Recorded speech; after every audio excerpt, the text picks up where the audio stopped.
Hey everyone, it's John Orlando from the PVD Cast, and I wanted to take a few moments of your time to let you know where you can find the PVD Cast. The online home of yours truly, PVDcast.com, is a great place to go, but it's also available through all the major podcasting platforms like Apple Podcasts, Stitcher Radio, Spotify, etc. There's also live broadcasts of the PVD Cast every single week. Mondays 8 p.m. Eastern through the Facebook page of the PVD Cast, and Tuesdays at 7:30 p.m. through the Scene Snobs Facebook page. And no matter how you listen, please make sure you rate, review, and subscribe. And with that, I will chat at each and every one of you later.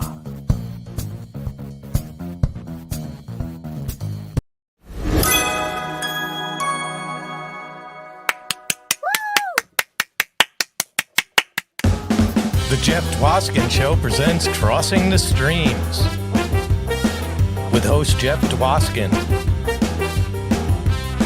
Bob Phillips, Ron Lippett, Howard Rosner, Sal D'Amelio, and Zach Wiseman, and today's special guest. Thank you for joining us as we talk about what we are streaming. Right here on Crossing the Streams. An episode may contain inappropriate material. Listener discretion is advised.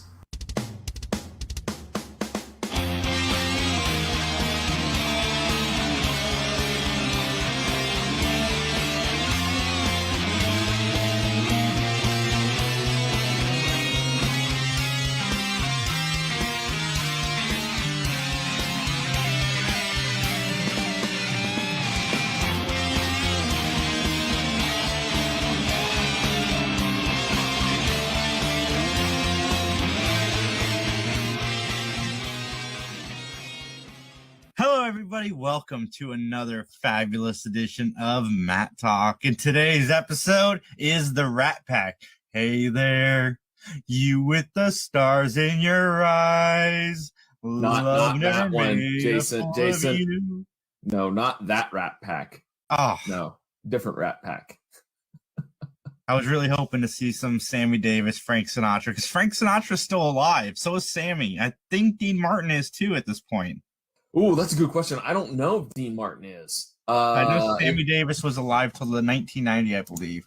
Yeah, I think Dean is probably still alive.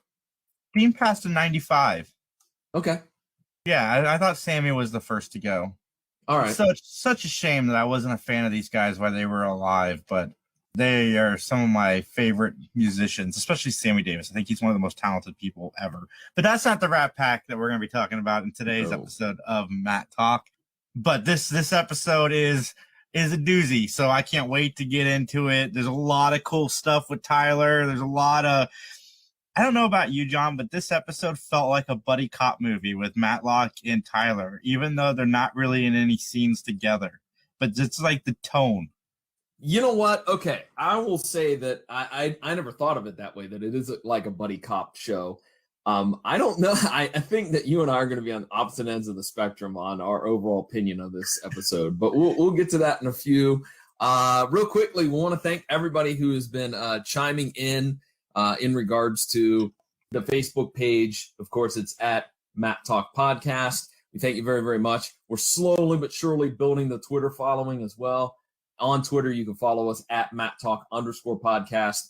I think our good friend Lance, he pointed out that I think on the last episode I had mentioned Erica and Leniak, and I mistakenly, and I'm glad Lance kept me on my toes, man. I mistakenly said that Erica was Elliot's sister. That's not correct. That's Drew Barrymore. Erica and Leniak is just another random neighborhood kid. But, I made a little mistake on that. Still, when Erica Leniak was on Baywatch, I was captivated by her beauty. Yes, he was. That's the word we'll go with. But I want to say thank you, Lance. And anybody else that wants to call us out for any continuity errors or something we say that's dumb, please do so. And you can reach us through email at benmattalk@gmail.com. All right. Well, with that, we have a lot of stuff to get to. So shall we get ready for our opening statements? The Rat Pack originally aired on January 20th, 1987. And man, oh man, we have a ton of guest stars, Jason. We have just a boatload of them. Let's start off with Frank Sinatra. No Frank Sinatra. Let's start off with our first guest star, who sadly is only in the episode for like 5 or 6 minutes. That would be Shawn Weatherly. She plays the role of Deborah O'Keefe. She is known for being Cadet Adams in Police Academy 3, Jill Starbuck in the old cop show JJ Starbuck, and Jill Riley in Baywatch. That's 2 Baywatch references, and we're only a few minutes into the podcast. How about that? That's fantastic. My another guest or special guest in this episode was Timothy Busfield, who played Poindexter in the movie that made me want to be a nerd, Revenge of the Nerds. That's right. He was also Elliot Weston in 30-something, Danny Buchanan in The West Wing. He's been on dude, if you read, like, he's been in everything. Sleepy Hollow, Designated Survivor, just a truckload of stuff, man. And he was in a Field of Dreams. So I mean, that dude's been around and very noticeable when he appears on the screen. You're like, oh yeah, that guy, you know? Yeah. We also have some royalty joining us on this episode, and I mean royalty in terms of Hollywood royalty, as Desi Arnaz Jr., the son of Desi Arnaz, and Lucille Ball plays the role of Michael. Jimmy Baio, Scott Baio's cousin, is in the episode. He plays Mark Williams. Jimmy would later go on to be on the show Trapper John MD and Soap as well. And lastly, this one I chuckled about. Herb Edelman playing the role of Arthur, and many of us may know Herb as the ex-husband of B. Arthur's character Dorothy on The Golden Girls. He was good old Stanley on The Golden Girls. So we have a huge, huge collection of guest stars. All right, yes, with that, we do. And we had one more guest star. I'm trying to pull up his name. He played the president on 24, Charles Logan. Gregory Itzin plays Timothy Busfield's character's lawyer in this show, and he will come back on Matlock on a different side of the courtroom. Instead of a lawyer, he plays one of the guys who commits a crime somewhere down the line. But, all right. Well, with that being said, as I get my notes ready here, Jason, are you ready to give an opinion? Your opinion, so help you? 100% do, John. I can't wait to talk about this episode. Then it's time to testify. All right, the plot of the Rat Pack. Ben has to travel to California to defend a client accused of drowning his girlfriend. You know, I've commented, I should say, about the great opening scenes that we've had over the last couple of episodes. In this one, we have a great opening song about California that plays over the opening credits. What do you think of that tune, huh? Should it get remade?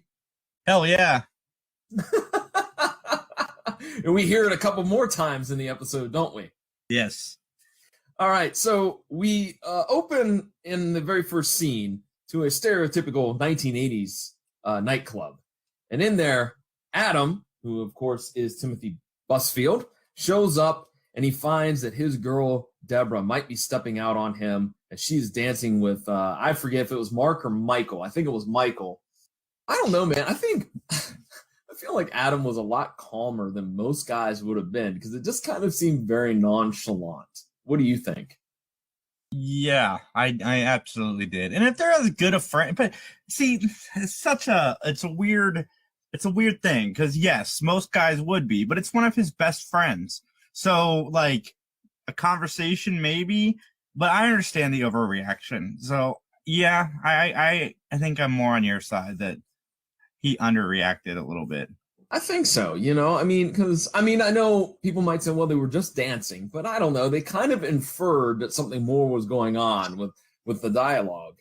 So Deborah goes home, and there are more sweet tunes, and we get the creepy neighbor, who is a peeping Tom, watching her change clothes.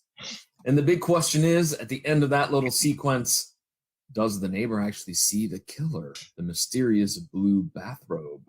And moments later, of course, Deborah is drowned in the jacuzzi. So we've got the crime. It's all set up for us. Now we have to figure out who did it. This was the most preposterous scene next.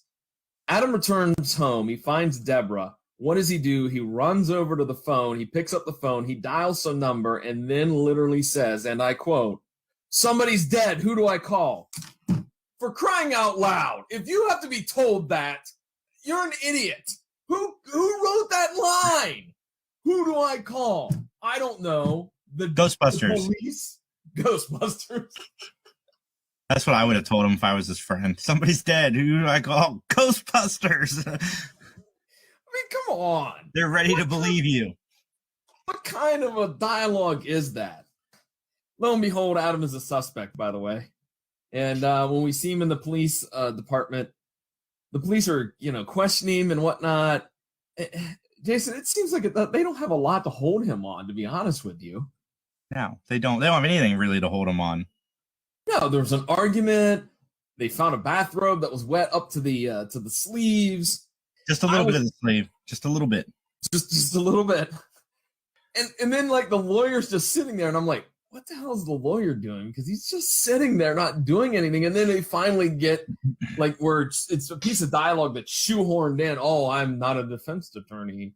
So right now I'm not really enjoying this episode because of the ridiculous, stupid dialogue. Let me ask you this, John. Who do I call any worse than running up to the body and just spreading the blood all over yourself?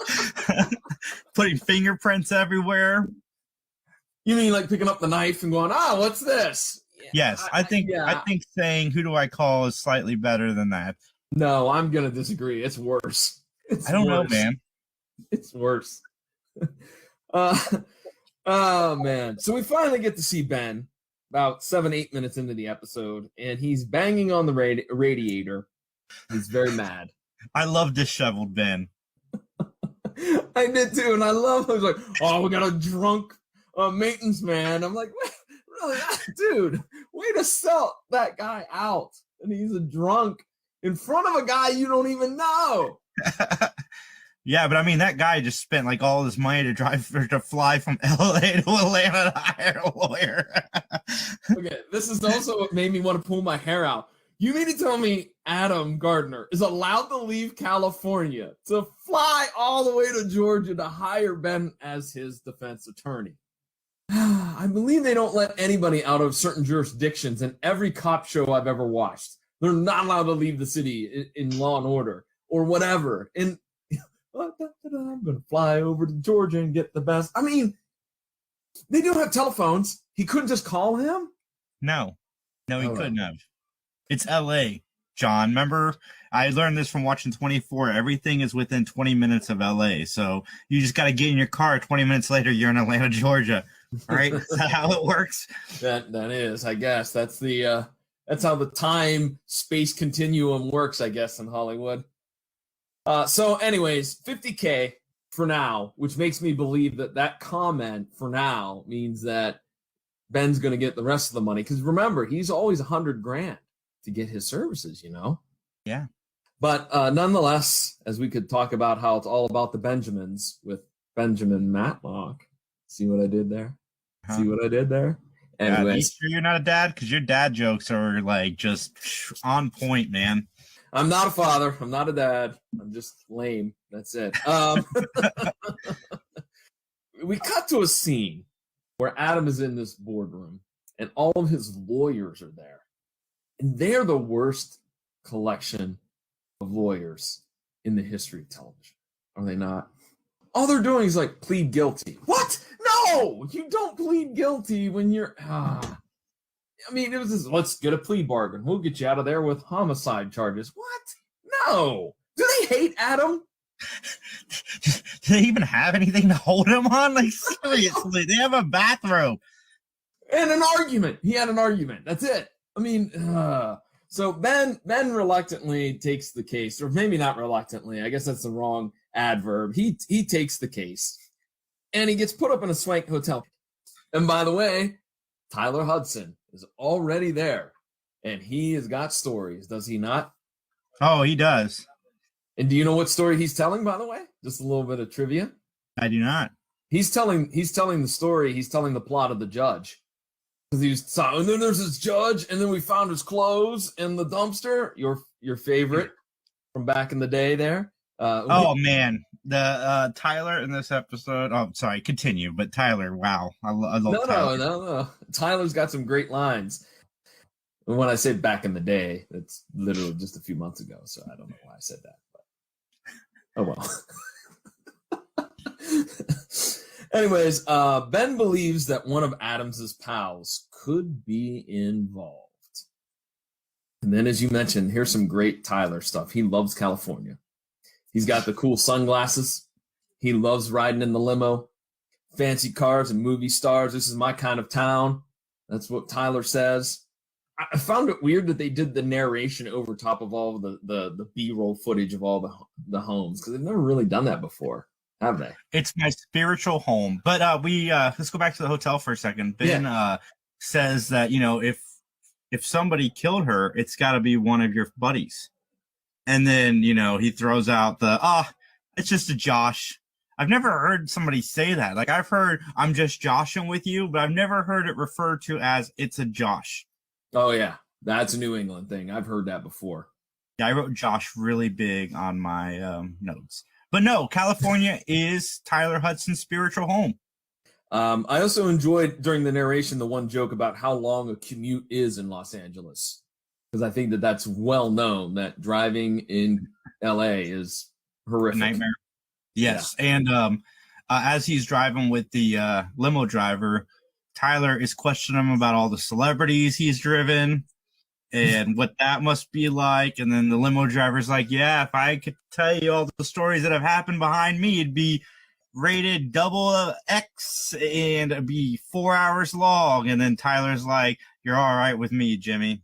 Yeah, that was a little risque there to be pushing that envelope a little bit, but kudos, Dean Hargrove and the writers and producers of Matlock.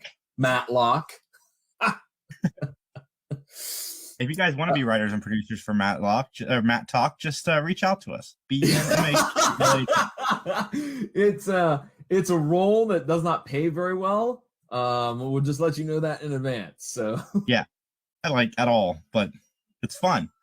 You get to hang out with us and watch Matlock. In the very next scene, we see that Ben and Tyler, along with Adam, have found some evidence in Deborah's house. And that evidence is pretty damning. It's love letters from Josh Sinclair. Yeah, his buddy. His buddy is fooling around with his girl. That's not cool, man. Not cool at all. Or is he? Dun, dun, dun. I was waiting for that. Ben goes to confront Josh Sinclair, who apparently flips houses, I guess, here in this particular scene. And he mentions, I don't know, I thought this was, maybe it's because I'm thinking of 2020 prices or 2021 prices, or modern prices, whatever you want to say. When he mentioned this $290,000 for a house, I'm like, that's actually not that bad. Because I was thinking he was going to say $1 million. If I was good at math, I'd try to figure out what 1987 $290,000 equals to today. Are you Googling that right now? Of course I am. Yes. All right. Let us know. $290,000 in 1987 is how much money now? Because again, I'm thinking like modern times, as I said, But while you're doing that, I have a question to ask. Why did Ben do this very odd pat at Josh? He patted him kind of on the back. It was weird. At the end of their conversation, he pats him on the back, and I was like, what? What is this? Our next 290,000, John, is the equivalent of $984,843.02. Wow. So I was close, $1 million. All right. Well, what did you think about this next scene where Michael's at a restaurant and Ben rolls in and he is pitched the Ben Matlock biopic? Oh, I want to see it. I want to see the Ben. I guess technically I'm watching the Ben Matlock biopic as we go through the series, but I'm in. I want to watch it. $25,000 for 3 months or $75,000 total seems too cheap for the Ben Matlock. I almost say MatTalk. Ben Matlock biopic.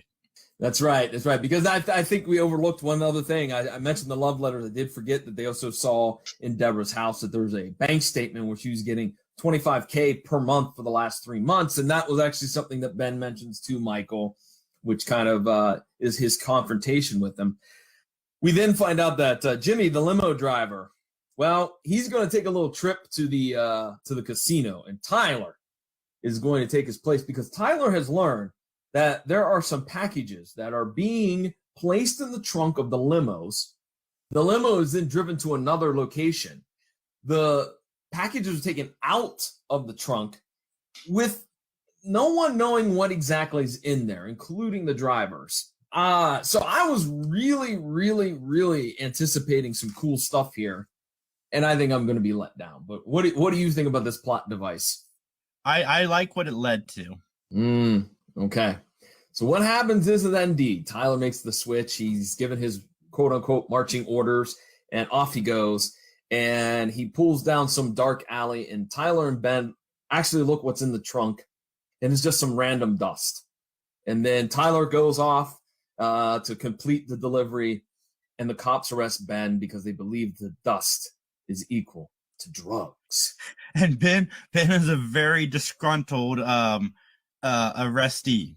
Yes, he is. He is not liking the arrest whatsoever. No. And at the station, he protests, and he's Ben sassy. calls. He's what? Sassy Ben. He's sassy. He's sassy Ben. Yes, he is. Ben calls Carl, who is the other attorney, the original attorney for Adam, and asks him to bail him out. He has to leave a voicemail, and then he gets in a cell. And this part I had no idea. I wrote so many questions. He's placed in the cell with Arthur. Arthur starts talking to him. At first, I'm like, does Arthur think he's his lawyer? Because I was really confused. But then later in subsequent scenes with Arthur, he's just complaining. I didn't get this scene at all. I didn't even understand why it was there, to be honest with you. I don't know. Yeah. Because he eventually gave Ben a third call, technically. Yeah, because Ben asks him to make a call to Tyler when he gets, and this is so we're jumping ahead a little bit, and he does, and it was just a weird scene. But of course, not as weird as this next scene. This next scene, holy Toledo Batman, where did this come from? Tyler gets captured while he's snooping around this house. He's taken inside. He comes inside. He's beaten up by a guy named Buster. And then Reverend Sweet and Mark are in the kitchen. They are supposedly moving Reverend Sweet at night. The powder that's in the jars that Ben has is actually breakfast cereal. Tyler offers them all to go to dinner. Buster's the only one that accepts. I don't even know what's going on at this point. Tyler only asked him. He said, "Hey, brother, you want to go get some food?" He didn't ask the other guys. Why would he just ask Buster? I don't get it. Because that's his buddy. That's Jason. You just pulled that one out of thin air. That doesn't even make sense. He said he wanted to apologize to him. And I didn't understand what he was apologizing for. He didn't even get one punch in. He got thrown up against the wall and roughed up and then drugged into the kitchen. With the weird minister guy. Yeah, right. And so when he says that it's breakfast cereal, why do the cops still have Ben in jail? Wouldn't they have tested the substance to find out it's not cocaine and then it's actually just breakfast cereal?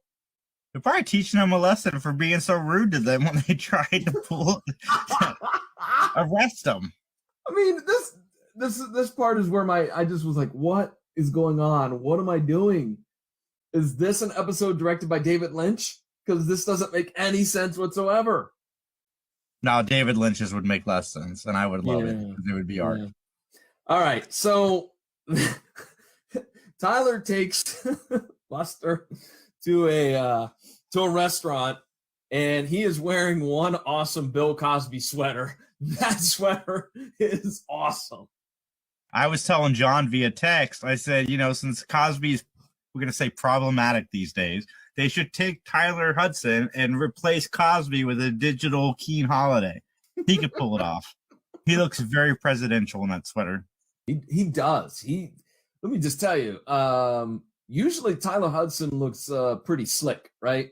When he's wearing the sweater, he looks kind of like the cool dad that you'd want to hang out with, I would say. All right, well, Tyler confronts Michael at this restaurant, and that causes grief with his girlfriend, who, you don't want to be seen with me. You would rather cop to a murder than be seen with me. I thought that was kind of a little bit funny. I enjoyed it. The humor in this episode, man, oh, so good. She even threw a drink at him, too. At both of them. It went down. That's true. That's right.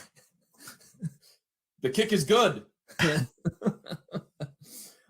So we're introduced to another character, which I thought this was really weird, how it was just kind of put in here. But Buster and Tyler go to another nightclub. And Buster points out that Johnny Alexander is over in the corner, and you don't want to know him. And I don't know about you, Jason, but he looked like the least threatening drug dealer I've ever seen on television or movies. What did you think about Johnny Alexander?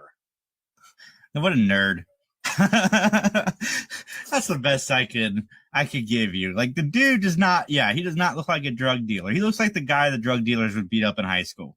Exactly. But he does meet with Tyler in the back, and his goons do a quick tap dance on Tyler's torso, as he would say later. This is a great scene. Ben eventually gets out of jail. They don't really explain how either, by the way. Tyler says he called them, but I'm like, did they taste the cereal and go, oh, this isn't drugs, this is cereal? So Ben gets out of jail. He shows up at the hotel. Tyler, I wrote down, is hungover, but later scratched that out and put that he was beat up. And I think he's both. Is he both? Okay, because I wasn't sure, because it seemed like both, or it seemed like one or the other. Tyler reveals that Josh has made 3 very large deposits that could be connected to Johnny Alexander. I love that Ben and Tyler, the whole get up, let's go. No, I'm good here. No, get up. And like the whole like dragging him up. Yeah, off the this is the bonus situation, Ben. Bonus situation. I loved it. No, but backwards a little bit. I like it when Ben comes in all pissed off that he's been in jail and he starts yelling at Tyler, and Tyler's like, Ben, please, shh. Lower your voice just a little bit. Tyler, I can't. I've been in prison. Ben, shh. Please. I loved it. I loved it. We're in the final act where we're going to go to the courtroom. And Ben ends up calling out the neighbor for being a peeping Tom. That was nice. I like that. There's a door set up in the courtroom with blinds set to the exact same measurements as the blinds in Deborah's house. And lo and behold, when Adam steps behind, you can't see anything from the neck up. All you could see is from the neck below. So clearly, you did see a blue bathrobe, but it could have been anybody in that blue bathrobe. Yeah, but just a little bit wet. Just a little bit wet. Just a little bit.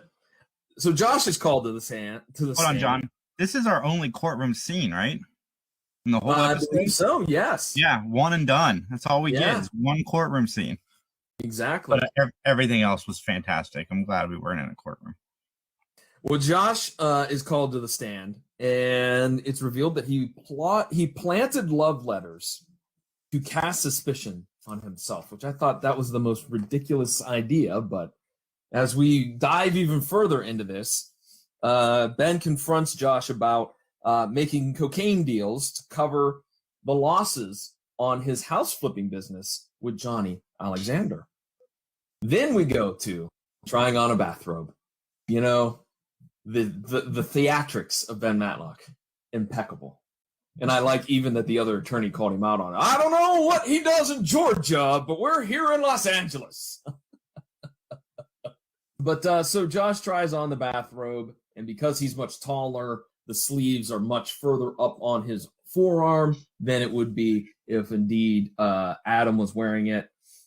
And then the final straw is that Josh's watch was taken to the jeweler's because it stopped working, and it stopped at 4:01, the time of death. And so Adam is resolved of his accusations, and Josh is going off to jail. What did you think about the courtroom scene? It was fine. It was silly, but the whole episode's silly, so I was okay with it. I'm glad that the charges got dismissed and he got sent to jail. Except for the fact that on a regular watch, how do you know it was 4:01 a.m.? How do you know that? It could be 4:01 p.m. John, it doesn't matter because it was the same time. No, it does matter. There's a 12-hour difference. It does matter. What are the odds, though? What are the odds that his watch is going to stop at 4:01 in the afternoon? It doesn't matter. Ben got him to confess, and he didn't have to make anybody stare at a door this time. He's winning. He's winning. Indeed, Matlock is winning. And then Carl asks if Ben and Tyler would like to stick around in LA, and Tyler whips out with, "I'd be dead in a week." And off they go. Yeah, I like how Tyler's whole LA situation or opinion changed by the end of the episode. Yes, indeed. All right, Jason, any other notes before we move on to closing statements? Nope, we got them all. All right, then it's time for closing statements. This is the part of the podcast where Jason and I shall rate this episode based on a number of gavels. 5 gavels for being the very best episode, or really solid one, to 1 gavel to being a pretty lousy episode. We will also justify why we're giving that rating. So, Jason, may I go first? Yes, you may. Thank you for asking. It's very nice. I am a polite young man. What can I say? Or so that's what my aunt always said. All right. I got to be honest. I think everybody that's been listening knows that I'm not giving this a very high rating because I was all fired up with some of the illogic shenanigans that went on and the flimsy excuses. And no Charlene, by the way. No Charlene. I know she was, quote, on vacation, but I thought that was kind of a cop out, if you will. I gave it 1 star. I'm sorry. What? Yeah, yeah. I mean, look, I loved Tyler Hudson's part, and that was about it. The rest of it, just to me, like you said it the other on a previous episode. I think it was the very last episode that it seemed things were just thrown together, and I felt like things were just thrown together with this too for no rhyme or reason. I just felt it was like, okay, the watch stopped at 4:01. There's the wacky Arthur in this jail cell. There was so much that just didn't gel together for me. I'm sorry. I didn't dig it. I give it 1 gavel. Boo. There we go. All right, Jason, what rating did you give this episode? Oh, this episode was amazing. It gave me everything I like about Matlock. Tyler Hudson went from a supporting player to like co-lead in this episode. We got a lot of shenanigans. So many shenanigans. Tyler went undercover. He hung out with the people, telling the stories on the couch. And then, the whole bonus situation and him pass out on the couch. I laughed so hard. I was like, man, they need to get Keen Holiday in one of the Hangover movies. Hangover 4, Keen Holiday's your guy. I was in. I loved this episode. Maybe it struck the right chord with me today. It is ridiculous in so many ways, and that's why I liked it. So if you take John's score and my score, it's 5 out of 5 gavels. So I'm giving it 4 out of 5 gavels because I had the time of my life.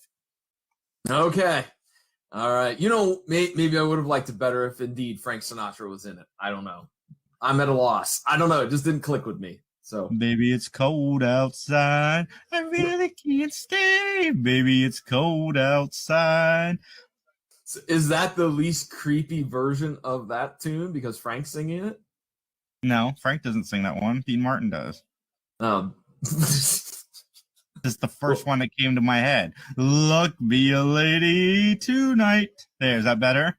That's better. All right, Jason. So we agreed to disagree on the rating, but nonetheless, that's why you tune in to MatTalk. You never know. Sometimes we agree, sometimes we disagree, and that's cool. And in fact, maybe you disagree with me. Maybe you disagree with Jason, and you want to let us know. Well, here's a couple different ways you can do that. First off, you can leave us a message over on the Facebook page. It is at MatTalk Podcast. You can reach out on Twitter. The Twitter handle is, of course, at MatTalk_podcast. Jason, if you wanted to email us, where could they email us at? You may email us at benmattalk@gmail.com. We spell it benmattalk@gmail.com.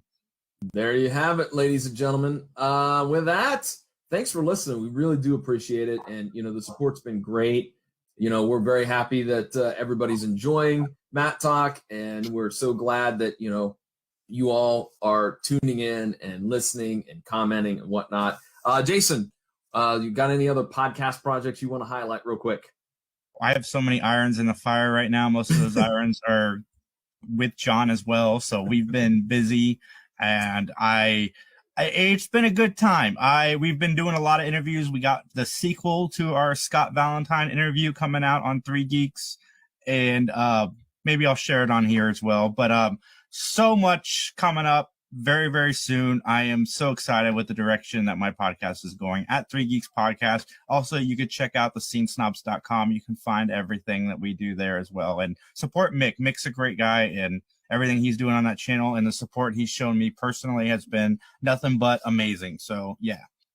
And likewise, you can catch the PVDcast at pvdcast.com or all those usual outlets. It's also available through the scenesnobs.com, and I second those kind comments about Mick. He's a great dude, and I also appreciate the opportunity to be on his network, and it's growing. More and more shows are being added all the time. So if you want to check out a podcast about sports or pop culture or geek stuff or whatever, check out the scenesnobs.com. They're guaranteed to have something that will tickle your fancy, so to speak. I'm going to pose this question to our fans. Me and John don't have the time to do it. But if somebody were to make another podcast on a classic television show, which television show would you like a podcast done on? Email us, benmattalk, benmattalk @gmail.com. I'll send that over to Mick. Maybe some of his guys will put that show together for you guys.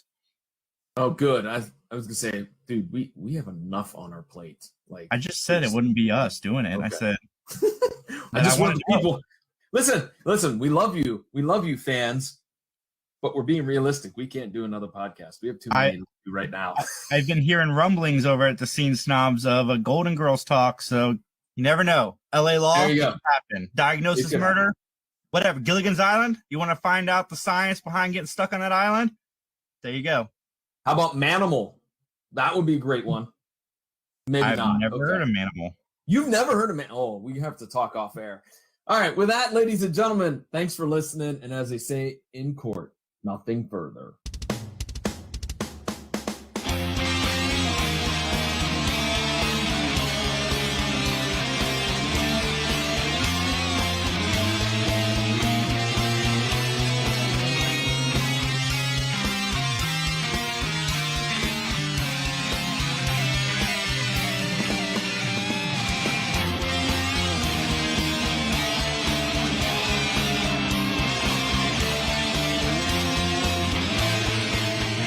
The following has been a joint production of the 3 Geeks Podcast and John Orlando Enterprises, LLC. Copyright 2020.